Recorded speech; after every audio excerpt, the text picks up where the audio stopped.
You're listening to Crashes, Claims, and Clarity, hosted by Darrell Burrow, a Georgia-based personal injury attorney with over 30 years of experience and founder of Burrow and Associates. With a background in both legal strategy and compassionate client care, Darrell has helped over 10,000 individuals and families navigate life after injury. Guided by his Christian faith and a deep sense of justice, he brings expert insight, personal stories, and powerful interviews to every episode. If you're looking for truth, support, and clarity in the aftermath of an accident, this is your place. This is Crashes, Claims, and Clarity. Well, hello everyone, and welcome to another episode of Crashes, Claims, and Clarity. I am your host, attorney Darrell Burrow. I am the founder and owner of the law firm of Burrow and Associates right here, and we help accident victims resulting in injuries from the negligence of some other party. Today, we're going to be talking about recovery. And that recovery process, why can it seem slow? Why can it be stressful? Why do we have some good days? Why do we have some bad days? That alone, that part of the process can be miserable. And remember, of course, that this episode is for educational purposes, not intended to be medical or legal advice. And to help us with this subject and this topic, I welcome today Catherine Carrigan. Catherine is a Amazon #1 bestseller. She is widely written and read. She also hosts her own radio show, The Natural Healing Show. That's on UK Health Radio. And what Catherine specializes in is helping people understand what their bodies are trying to communicate to them during recovery from an injury, during stressful situations, during life transitions. And she has become a professional at that. She helps people with healing strategies that support energy and support resilience. She can be found at catherinecarrigan.com. That's CATHERINE, CARRIGAN.com. And then she can also be found at unlimitedenergynow.com. We will restate those sites at the end of the episode. Well, Catherine, welcome and thank you so much for joining me today. Thank you, Darrell Burrow. I really appreciate everything that you're doing to help people recover from accidents. Wow. Again, thank you. Well, let's start out with just you telling the folks about your background. How'd you get started and where are you now? Okay, so I live in Atlanta, Georgia, and briefly, because I'm all about helping people. So my name is Catherine Carrigan. I'm actually a medical intuitive healer. I graduated from Brown University. I was Phi Beta Kappa, and I run the Natural Healing Show for UK Health Radio. So basically, there's two things that I do. I'm kind of like a little detective. Many people come to me because they can't figure out how to get well. The average person who comes to me has seen 7 other practitioners, both traditional and alternative. And I help people sort of identify the root causes of their illness and what will help them get better. In addition to that, I'm a master healer. I actually have clients in 6 continents all over the world. I have 32 years full-time experience. So I help people with many things, including recovering from accidents.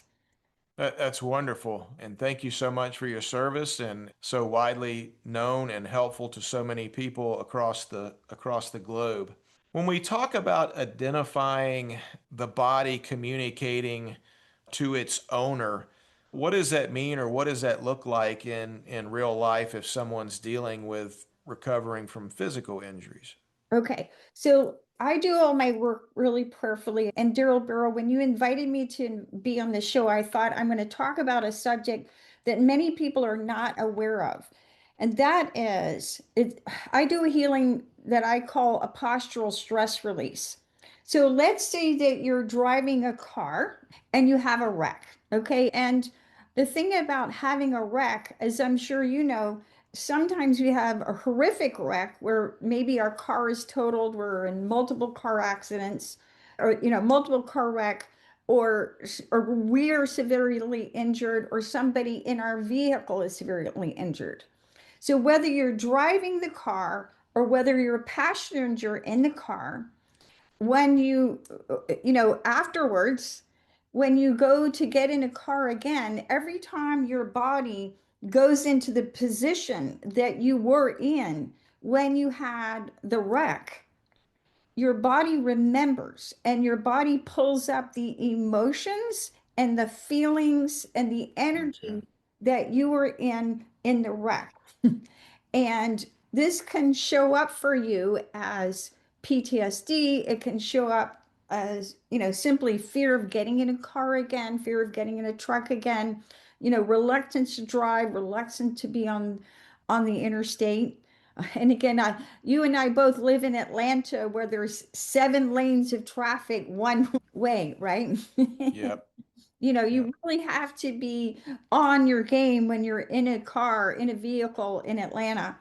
So, at any rate, once you've had a wreck, every time your body goes back into that position, and it can pull up the emotions, and it can actually also pull up physical pain. So, for example, let's say you were in a car wreck and you hurt your neck or you hurt your back. Even if you go to wonderful practitioners, you go to the doctor, you go to the orthopedics, maybe even get surgery, but when your body goes into that position again, you can re-experience the pain.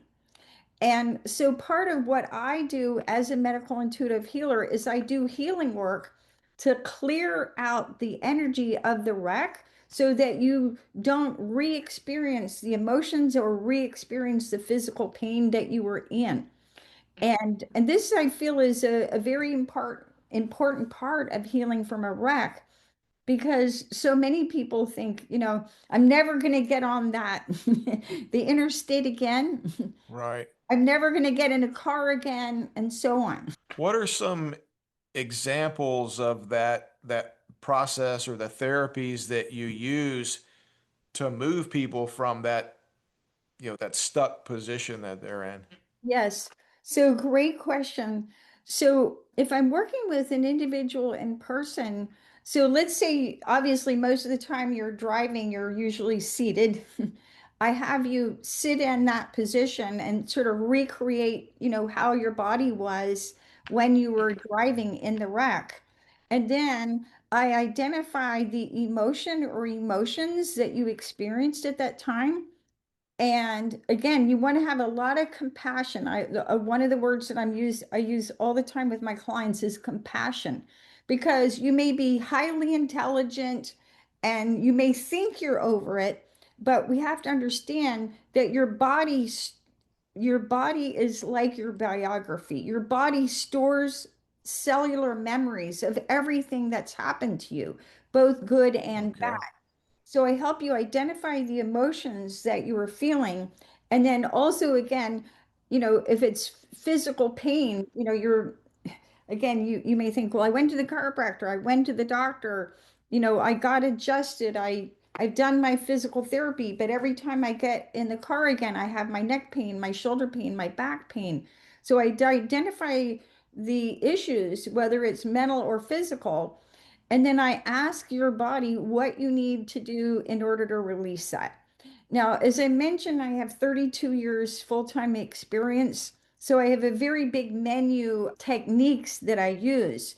But often I will do something very simple, like energy healing, to identify where the energy is of the wreck is stuck in your body, and then do energy healing to release that.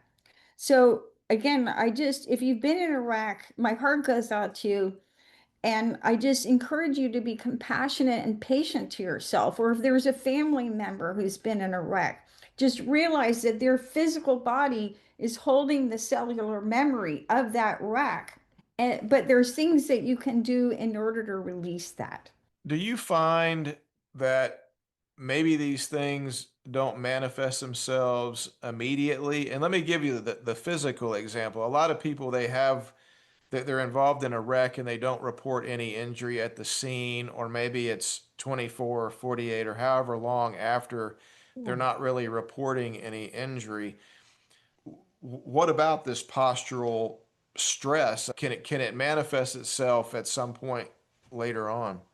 Excellent question. And the answer is yes. So we have to understand that when you go through something like a wreck, your body immediately goes into a stress response. And the stress response in the body is quite interesting because when you go through a stress, your body releases adrenaline and cortisol. So in that moment, like you may even feel a rush of energy, and it's like, I've Hmm. got this, I'm handling it, and I'm talking to the police and I'm helping my loved ones, and you may get through it, but it's actually often like a couple of days later when your body can relax that these feelings start to come up, right? But in Okay. that moment, we have to understand the evolutionary function of stress. So if you're a little rabbit being eaten by a lion, your body literally tightens up so that you don't feel the immediate pain. So often we don't feel the immediate pain or the effects of an accident in the moment that it's happening. What would you recommend to people that they don't know, or they're on the fence and they're thinking, okay, well, I'm a little nervous to get in the car, but this is gonna go away. What would you say to those folks? Excellent question. The first thing that you have to understand is you have a brain, okay? And the most important organ in your body is actually your brain. And there's different parts of your brain. So on the one hand, you may be rational about it. I need to get to work. I've got to get to my job. I need to get to my job so I can pay my bills, Mhm. right? So when we get stressed, when we're afraid, the energy in your brain goes to the back of the brain, your reptilian brain. So when you're in the reptilian brain, you're not in logic. You're simply reacting. You're in fight, flight, or freeze. So the first thing that you need in order to recover from any kind of wreck is you need to feel safe. You Okay. can't get out of the reptilian brain until you feel safe, right? And so, a really good question to ask yourself is simply, what do I need in order to feel safe? Maybe I need to, have a loved one in the car when I drive again. Maybe Okay. I need to have, of course, you need to be wearing your seatbelt. That goes without saying. But maybe I need to, drive around a church parking lot at first, or maybe I need to just take easy surface streets before I get on the interstate. But you need to figure out what is it that I need in order to feel safe. And it may be not driving down the interstate in rush hour traffic the first time you get back into the car. Right. Yeah. And I'm sure that people go through phases too, right? They're gonna have times of recovery after an accident where they are in a safe place, and then that another stressor may trigger them to that reptilian area. Absolutely. And, it's my experience, as I mentioned, I have 32 years experience. So I'm 66. I'll be 67 this month. So I've done this work for 32 years. And what's interesting about healing is everybody thinks it's like a straight line. Like, I just want to get over this, right? Hmm. But healing actually happens in layers.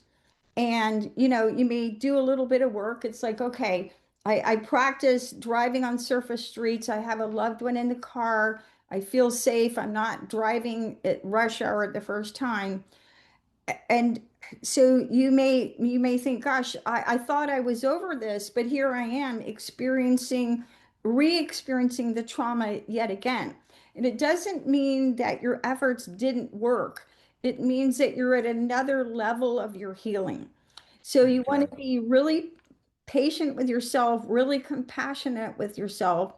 And at every moment and every point in your healing, ask for guidance, say a prayer, and say, Dear God, please lead me to the people and resources that will empower me to recover from this accident on all the levels: physical, energetic, emotional, mental, spiritual, and financial. So it can take a while to recover from an accident, right? Yeah, absolutely. Yeah. You mentioned, one thing a family member could do is ride in the car. What are some other things that family members could do to assist, but also have you seen mistakes that family members have made that you could share? Yes. So let's go back to the brain. So you have a brain, again, most important organ in your body. And it's really helpful to understand that when you get stressed, let me back up. So you have just like you're right-handed or left-handed, you also have a dominant brain hemisphere. So this is very interesting. And when you are stressed, literally your non-dominant hemisphere is 75 to 85% shut down. So when an individual is stressed, they're literally using only half their brain. So, and part of, I actually started my healing work learning about how to heal the brain. And you have a dominant eye, a dominant ear, a dominant hand, a dominant foot. So if half of your brain is shut down, right, then that may feel like to you, you may feel anxious, you may feel depressed, you may have difficulty seeing, you may have difficulty hearing, you may have difficulty talking, you may have difficulty communicating. So to go back to your answer, what family members can do is to first of all recognize that their loved one who's trying to get back, literally get back into the saddle of driving again, may be highly stressed, may half their brain may be shut down. So if you have somebody in the car who's backseat driving, telling you what to do, it could Mm, actually overload them, right? right. Okay. Makes sense. Yeah, so you want to stay very calm. And a thing to understand is, and this is interesting, there is something called resonance. So all living systems resonate to the strongest biological oscillator. So what do I mean by that? So somebody who's staying calm and centered and present, if I stay calm, centered, and present, then everyone around me can resonate and go into that calm, centered energy. On the other hand, if I'm nice, neurotic, insecure, and emotional, Right. or fine, sorry, yeah, frustrated, insecure, neurotic, and emotional, like that, then my loved one who's trying to get back into the saddle, they're going to pick up on that energy. So if you're trying to support a loved one who's trying to get back driving again, then when you are in the car with them, then the most important thing that you can do is to be calm, centered, relaxed, and then your loved one is going to tune in and resonate with that energy so that they can feel that way also. Yeah, makes perfect sense.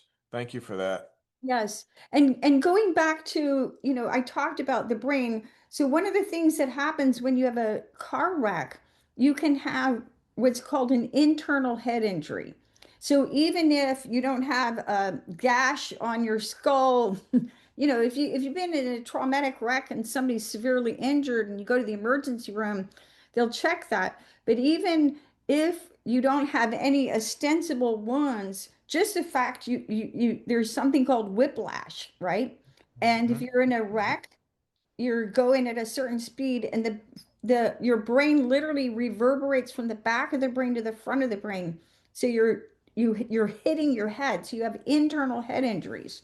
And many, many, many traumatic brain injuries go undiagnosed. Yes, thank you. And I have a whole checklist with people. So many people have internal head injuries and internal brain injuries from wrecks, and they had no idea that they had any head injury or any brain injury at all because there's no open wounds, there's no blood, but it's something very serious that you want to pay attention to because if that happened to you, again, you're going to have depression, you're going to have anxiety, you're going to have, difficulty functioning because your brain is the most important organ in your body. Can you speak to the interplay of medications and then also supplements? I mean, after an accident, people are going to be in severe pain sometimes, and they're going to need to be on medication. Speak to that for us. Yes. So big picture, I'm very compassionate. I feel that there is a place for everything. And even though I do natural healing, I go to the doctor. My father, my brother, father, grandfather, great grandfather, uncle, all doctors, right? Okay. So sometimes, after a wreck, you have to take medication. And one of the things they tell you if you're on any narcotics, don't drive the car. You shouldn't be Right. driving if you're on narcotics, right? Now, I personally, again, what I do is I help people heal naturally. So there's all sorts of wonderful things that you can take for pain. Turmeric, omega-3 fatty acids. Omega-3 fatty acids are incredibly helpful for what's called neurogenesis, which is basically building new brain cells. And the average adult should get about 1,000 milligrams of DHA, which is in omega-3 fatty acids, every day in order to promote neurogenesis. So I don't know about you, but I'm going to be 67 this month. I want to keep having healthy brain the rest of my life. So everybody should be taking omega-3 fatty acids, and that is a natural pain relief. There's a company by the name of Metagenics. They make a wonderful product called SPM Active, and it's a very concentrated fish oil that goes straight into the cells. It's very, very helpful for getting rid of aches and pains, right? And so again, if you've been through any kind of accident where you are in pain, you have to understand that anytime you have pain, you have inflammation. And the best way to understand inflammation is that it's like fire in the body. Now, 70%, even though you may have had an accident, what many people don't realize is that you can actually reduce your pain level through diet alone. And Hmm. most of my clients who are in pain, I recommend they go on an anti-inflammatory diet. And so going on an anti-inflammatory diet can absolutely speed up your healing from any kind of pain.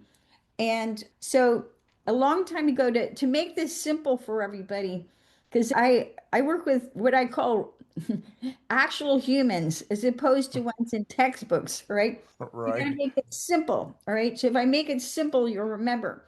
So there's a saying I came up with, which is nobody in their right mind eats cats. Nobody in their right mind eats cats, right? That's right. That's right. So what are cats? Caffeine. What a lot of people don't know is that caffeine is very pro-inflammatory. So your Coca-Cola, your coffee, we're in the South. I love sweet tea. All that caffeine is going to raise your inflammation. Alcohol will raise your inflammation. So when you're wanting to heal, you want to reduce your caffeine, reduce your alcohol, tobacco, your cigars, your cigarettes, very pro-inflammatory. And the last is sugar. And, I'm a woman, I love sugar, I love my chocolate. And I remember years ago, this is a good story. My best friend actually broke out in a rash all over her body. She went to the dermatologist, didn't work. She came to me and I was like, "You're reacting to sugar." So she had to stop eating sugar because she had this terrible rash. And what surprised her immediately, incredibly, was when she stopped sugar, all her aches and pains went away. Hmm. And so Hmm. many of us are not aware that your diet, how you eat, you get to choose how much pain you're in. And when you're wanting to heal, you want to reduce caffeine, alcohol, tobacco, sugar, and then what I call your friends of cats, which are fried foods and gluten. And just like regular cats, if you think you're in charge of a cat, you're wrong. The irony is that as you reduce the cats in your diet, you actually, you're like, oh, I don't really need that. And then there's anti-inflammatory foods. What is anti-inflammatory? Lots of water. You need to hydrate. So you have connective tissue in your body, and when you've had a wreck, that affects not just your muscles and your bones, but the connective tissue, which is it's a very interesting system. The connective tissue, that your fascia, is the only system in the body where every cell is connected to every other cell. And so what really helps heal your fascia is so Okay. really drinking lots of water and fruits and vegetables. Your 3 to 5 servings of fruits and vegetables every day. And your omega-3 fatty acids, turmeric, ginger. And don't eat cats. Don't eat cats. Talk to us about the importance of sleep, but also how you might try to tell someone something different about their sleep patterns as they're trying to recover. So let's go back to the trauma response. So first of all, when you experience a stressful event, your body releases a lot of stress hormones. So the two primary stress hormones are cortisol and adrenaline, right? And cortisol is the most destructive hormone in your body, right? And the way to understand it is salmon, when they're wanting to die, they release a bunch of cortisol and they're dead. And we all know people, for example, maybe who've gone through a really stressful event and then in 2 days their hair turns white. That's cortisol. Cortisol breaks down your brain chemistry, all your neurotransmitters, your bones, right? Your muscles, everything important, your hair. So going back to your question about sleep, sleep is actually an incredibly complicated subject.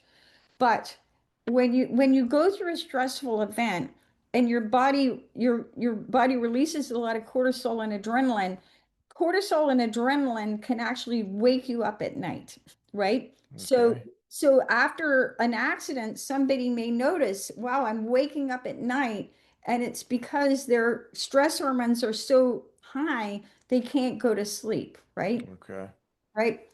So, and again, I'm hoping that I'm helpful while I'm kind of explaining a bunch of things. So basically, in a nutshell, after a wreck, part of what you have to do is you have to focus on physical relaxation.